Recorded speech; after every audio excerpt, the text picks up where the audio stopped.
there wasn't an explanation for the tech that she got. You know, I think it was pretty obvious that stuff was brewing, right? When the officials don't get control of the ball game, when they allow that stuff to happen, and it's been happening all season long. I started talking to the officials in the first quarter, and we knew this was going to happen.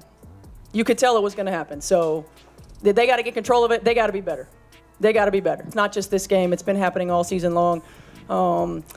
This is what happens, right? This is what happens. You've got competitive women who are the best in the world at what they do, right? And when you allow them to play physical and you allow these things to happen, they're going to compete. The atmosphere was already electric before tip-off. It was one of those nights where everything felt a little more charged. The lights brighter, the crowd louder, the tension thicker. Caitlin Clark had been on a tear lately, draining logo threes, leading the fever, and captivating the entire sports world with every game.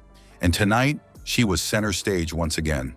But what started as a high-stakes showdown turned into absolute chaos with one unreal moment that sent the arena, in social media, into a frenzy. Caitlin Clark took a flagrant hit, 3 technical fouls followed, and nothing about it felt normal.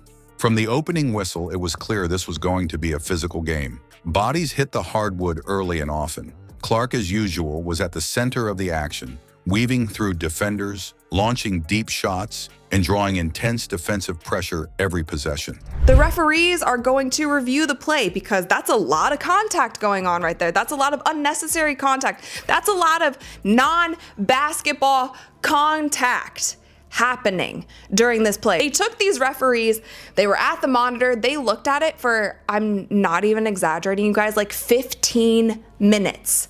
15 minutes they are watching this play over and over. They are seeing who pushed who. Of course, Marina Mabrey is going to get ejected because that was unwarranted. She literally came out of nowhere and chucked Caitlin Clark.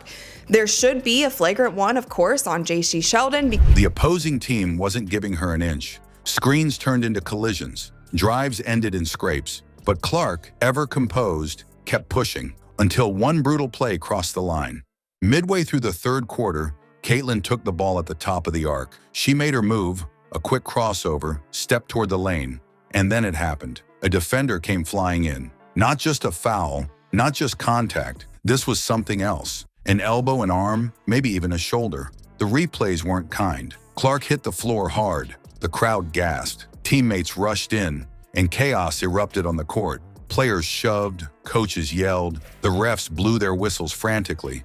But the arena wasn't calming down. Everyone knew they had just seen something different, something dangerous. The replay on the Jumbotron only made it worse.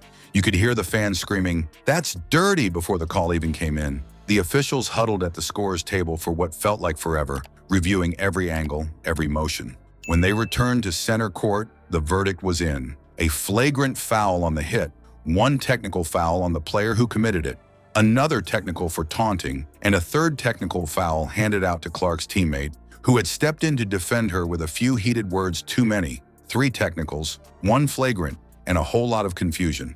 Clark got up, shaken, sure, but not rattled. J.C. Sheldon is guarding Caitlin Clark. She swipes her in the eyeball. Caitlin Clark nudges her off because J.C. stays in her face. And then Tina Charles runs over and is kind of wagging her finger in Caitlin Clark's face. Marina Mabrey, bat out of hell, chucks Caitlin Clark to the ground. Now let's watch this in slow motion. Here, J.C. Sheldon is guarding Caitlin, swipes her in the face. There's one.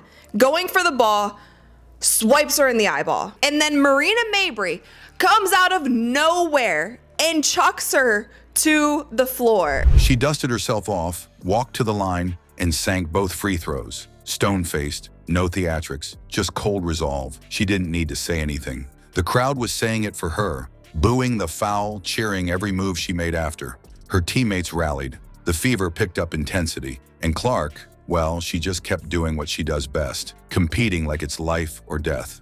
After the game, the press room was on fire, microphones in her face.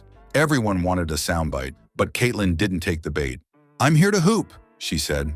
"That's it. Whatever happens, I get back up. That's just how I was raised." It was classic Clark, composed, fierce, and unshakable. But under that cool exterior, fans knew this moment wasn't just another foul. It was a statement, a message, and it landed like a sledgehammer. Debates broke out instantly. Was the hit intentional? Was the punishment enough? This is what they called. Caitlin Clark, Marina Mabry, Tina Charles were assessed with technical fouls on Tuesday. Caitlin, Marina, and Tina Charles. Technical fouls. That's it. Technical fouls. That's it. After 15 minutes of deliberating, that's what you call 3 TECHS and a flagrant 1. That's it.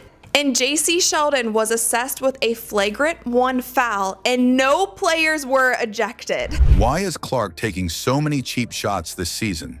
Analysts pulled up footage from previous games, patterns, trends. Speculation flew. Some said she needed more protection from refs. Others argued she was being targeted, not just as a star, but as a cultural lightning rod in women's basketball. Every hard foul seemed to come with a story, a deeper meaning, a reaction far bigger than the game itself. Online, it was pure wildfire. Clips of the hit went viral within minutes. Fans split into camps. Defenders of Clark, defenders of physical play, people outraged by the hit, others saying she had it coming. Everyone had an opinion. But the consensus? This wasn't your normal hard foul, and the league was going to have to answer for it. Players from across the WNBA posted support. "Protect her," one tweeted. "That's not basketball," wrote another. Even retired legends chimed in. "Caitlin's gonna take hits because of who she is and how she plays," a Hall of Famer said during halftime commentary. But the league's got to draw a line somewhere. We can't let this become the norm. But it already felt like it was becoming the norm, because this wasn't the first time Clark had taken a hit like this. It wasn't even the second. And each time, the reaction gets louder, the spotlight hotter, the target on her back seemingly bigger. Every arena she walks into, she brings a circus. Fans, cameras, defenders looking to make a name off stopping her. That kind of fame doesn't come free, and tonight proved just how expensive it can be. Still, Caitlin didn't flinch. She didn't lash out. She didn't retaliate. She responded with buckets, with defense, with leadership, and with the kind of poise that's rare for any player, let alone a rookie. That's the part that stings her critics the most. They throw everything at her, and she still gets back up and drops 25. The Fever didn't win by a blowout, but they won the respect war, the unity war, the don't mess with us war. That hit might have looked like it rattled Clark, but in the long run, it only reminded people what she's made of. Not just shooting range, not just vision, but grit, rebar, and the soul. That kind of player changes franchises, changes leagues. And if this season keeps going like this, she just might change how the entire WNBA handles player safety and physical play moving forward. The league office will review the foul, statements might be released, fines might come. But for Caitlin Clark, the message was already sent, loud and clear. You can hit her, you can try to knock her down, but you're never going to break her. And the next time someone winds up to take a shot like that, they better know exactly what they're risking. Because Clark isn't just a rookie anymore, she's a movement, and movements don't stay down for long. Make sure to like the video and subscribe to the channel for more updates.